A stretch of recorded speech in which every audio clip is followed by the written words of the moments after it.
In the name of God, an exciting event in the history of Islam that took place between the Prophet and the Christian scholars is known as the Mubahala, between the Prophet of Islam and the Christians of the Najran region. But what does Mubahala mean? Mubahala means that two parties who claim to be right gather in one place and invoke curses, asking God to send punishment upon the false one. This event occurred between the Prophet of Islam and the Christian scholars. To hear about this story, stay with me. The beautiful region of Najran, with 70 villages under its jurisdiction, is located at the border of Hijaz and Yemen. At the dawn of Islam, this area was the only Christian settlement in Hijaz, which had abandoned idol worship for various reasons and embraced the Christian faith. The Prophet, PBUH, alongside corresponding with the leaders of world powers and religious centers, wrote a letter to the Bishop of Najran, Abu Haritha, inviting the inhabitants of Najran to the Islamic faith. The content of the letter is as follows.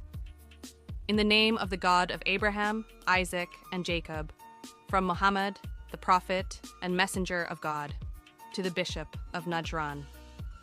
I praise and glorify the God of Abraham, Isaac, and Jacob, and I invite you to worship God instead of his servants.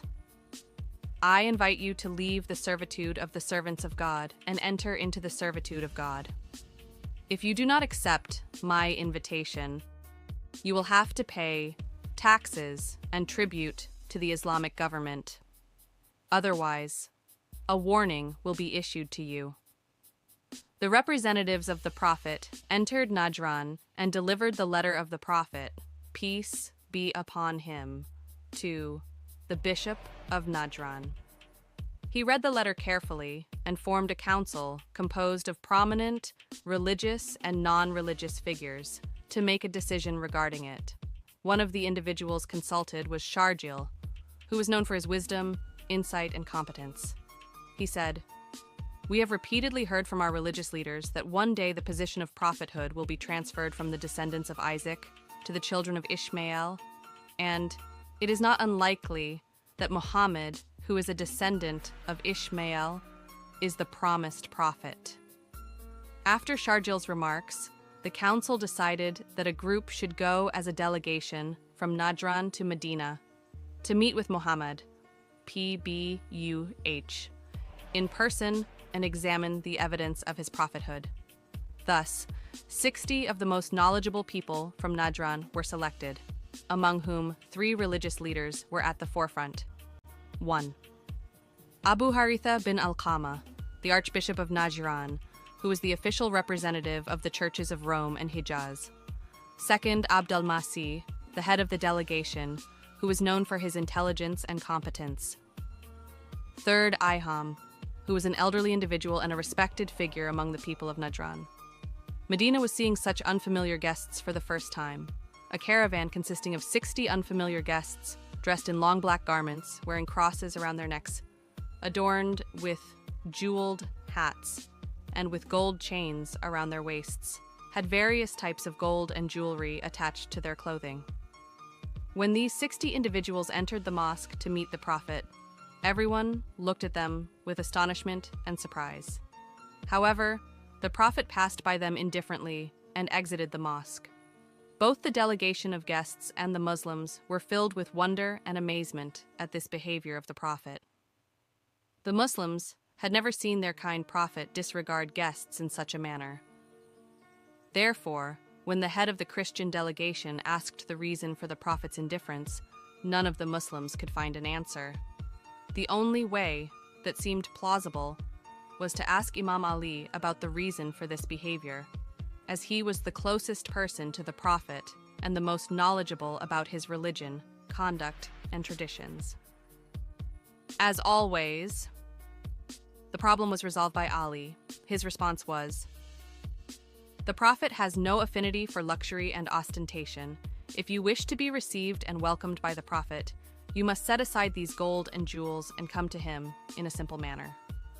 This behavior of the Prophet reminded the delegation of their own Prophet, Jesus Christ, who lived in utmost simplicity and advised his followers to maintain simplicity as well.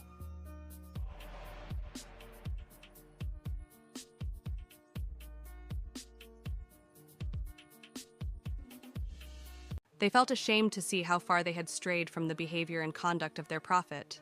The Christian guests, when they set aside their jewelry and luxuries and entered the mosque in a simple manner, found the prophet rising from his place to warmly welcome them.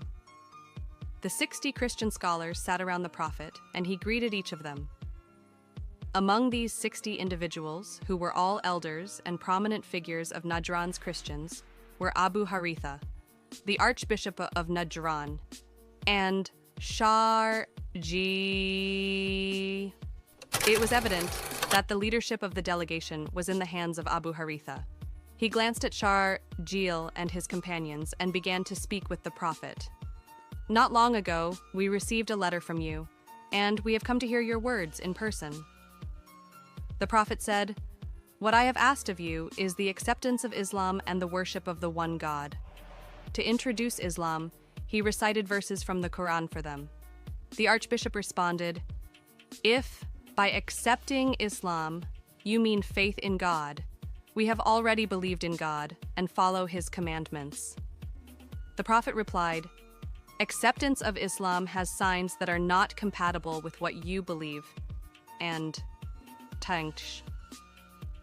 You attribute a son to God and consider Christ to be God, while this belief is different from the worship of the one God." The Archbishop fell silent for a moment, searching for an appropriate response in his mind. Another prominent Christian, seeing the Archbishop at a loss for words, came to his aid and replied, "Christ is the Son of God because his mother, Mary, gave birth to him without marrying anyone. This shows that he must be the God of the universe." The prophet fell silent for a moment. Suddenly, the angel of revelation descended and brought the response to this statement from God for the prophet. The prophet immediately conveyed God's message to them. The status of Jesus before God is like that of Adam, whom he created from dust by his power. He explained that if lacking a father indicates divinity, then Adam, who had neither a father nor a mother, is more deserving of the status of God. However, this is not the case, and both are servants and creations of God. Moments passed slowly, and everyone lowered their heads deep in thought. None of the 60 Christian scholars could find a response to this statement. As time dragged on, the scholars gradually lifted their heads, looking at one another in anticipation of a response, glancing at the Archbishop and at Sharjil, but there was complete silence. Finally, the Archbishop spoke up. "We are not convinced. The only way left to prove the truth is for us to engage in Mubahala. That is, we and you should raise our hands in prayer and ask God to punish whoever is lying." The prophet paused for a moment, surprised that they did not accept this clear argument and were resisting. The Christians fixed their eyes on the prophet, eager to hear his response. At that moment, the angel of revelation descended again and conveyed God's message to the prophet. The message was, "Whoever, after the truth has been made clear, disputes with you, invite him to Mubahala.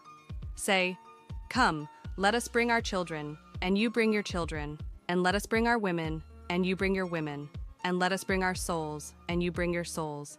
Then let us humbly pray to God and seek his curse upon the liars.'"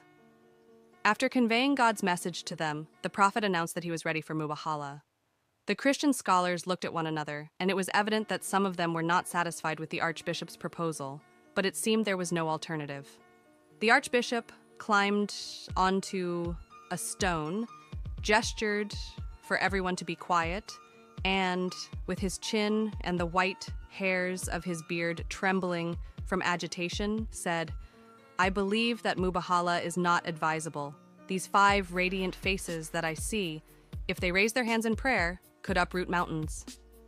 If Mubahala occurs, our destruction is certain, and perhaps the punishment will encompass all Christians in the world."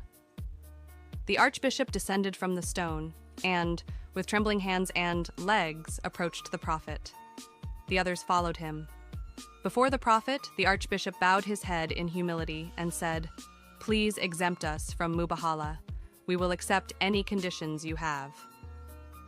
The Prophet graciously and kindly accepted their withdrawal from Mubahala and agreed to protect their lives and property, as well as those of the people of Najran, in exchange for paying taxes. News of this event quickly spread among the Christians of Najran and other regions, leading truth-seeking Christians to Medina to meet the Prophet. Thus, many Christians embraced Islam. Dear friends, to support us, please subscribe so that we can create more videos about the history of Islam with greater motivation for you.